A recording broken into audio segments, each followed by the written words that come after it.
Congratulations on this documentary, and thank you for your service, sir.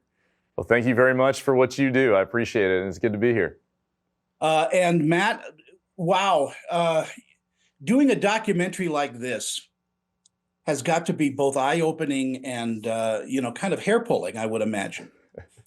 All the things. Yeah, I think it changes you fundamentally for reasons that are so pure. Being around leadership like Astro and watching how this team works, it's their values and the way they operate that I think we can apply to our own life. So it's given me more than I could ever repay.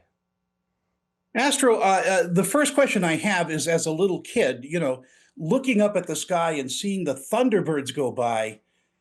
That's every little kid's dream to be a pilot for you guys, but it takes so much. Talk to me a little bit about the requirements to join the team. Yeah, absolutely. It's it starts if you're a kid right now and that's your goal. It starts with college and with doing very, very well in school, because a science background certainly helps. But really what you need is this commitment to putting one foot in front of the other in what you pursue. And if that happens to be aviation, then what you've got in front of you is a college degree and then about 20 years of fighter experience before you're eligible to lead the team, or at a very minimum 10 years of fighter experience to be a wingman on the team. So it's a pretty high level of criteria. But what I would say to any American is, whatever you're pursuing, it looks a lot like that. It looks impossible at first, but if you just put one foot in front of the other, you'll get there. I'm just blown away by the Thunderbirds. I see them every time they come out to Salt Lake and do their demonstrations. It's also a great recruiting tool, I would think. It is. And I like to think of it as more of an inspiration tool. And I say that because the team's original foundation was in 1953. And the reason the Jets are red, white, and blue instead of Air Force colors is actually very intentional. The team was founded to unite in divided times, bring people together, and give all of humanity a beacon of excellence in the name of service to something bigger than ourselves. Matt, did you actually fly with the Thunderbirds? I never did go up, but I'll tell you, I got my fix. I watched these guys, crawl into these metallic rocket ships that are the F-16 2-3 times a day. And so my ears felt like I flew quite a few times. Astro, if I can call you Astro. Absolutely, please. What do you think audiences will take away from watching this documentary? This is a story about people, and that's what I want them to take away from it.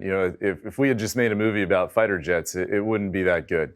But seeing the authenticity of what Matt and his team captured here, I believe is going to communicate to the American public that, one, your service members are putting 100% into everything they do, and they're doing it for a purpose bigger than themselves. And two, that the 99.5% of Americans that don't have the means or the will to serve in the military, well, they matter just as much.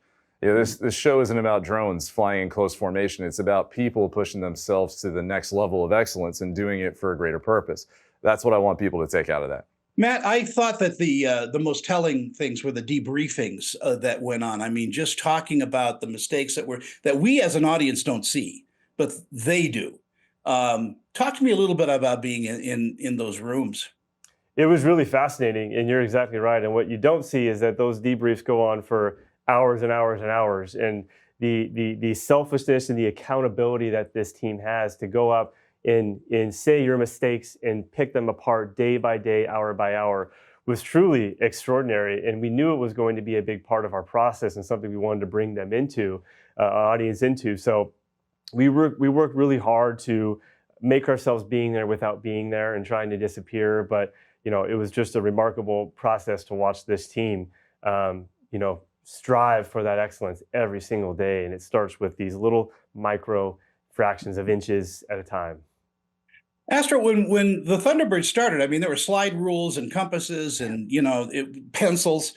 Now we have computers and all that, but it doesn't make the job any less dangerous. You do talk about the tragedies that have happened to the Thunderbirds. And it's still slide rules and compasses. And I'm not kidding when I say that. We actually, we have to disable almost every automated feature that the F-16, the combat F-16s bring. You can't fly this thing off of a screen. You can't fly it using GPS. It wouldn't work. There's actually nothing better than the human brain when it comes to repositioning in a three-dimensional world. And so we still fly this thing completely manually with the trim full forward with 20 pounds of force on the stick.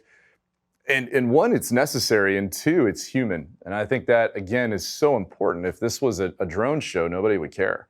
This is about human achievement, and it has to stay that way.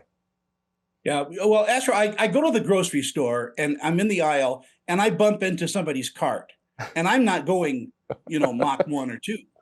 You guys pass each other 18 inches, I think, at those high speeds. I mean, what is that like? It requires a lot of focus. In fact, one of the interview questions that my number 4 used to ask people when they were applying for the team is, do you have the discipline to stare at something for 45 straight minutes? Only the stakes are, if you take your eye off of it, then you die. And that really sunk in, I think, with a lot of applicants, and told them, hey, I'm signing up for something amazing, but it's going to be a lot of work and a lot of focus. Well, I want to thank you both for your time this morning. And the Netflix documentary hits on Monday, rightly so. And congratulations on being part of this wonderful team.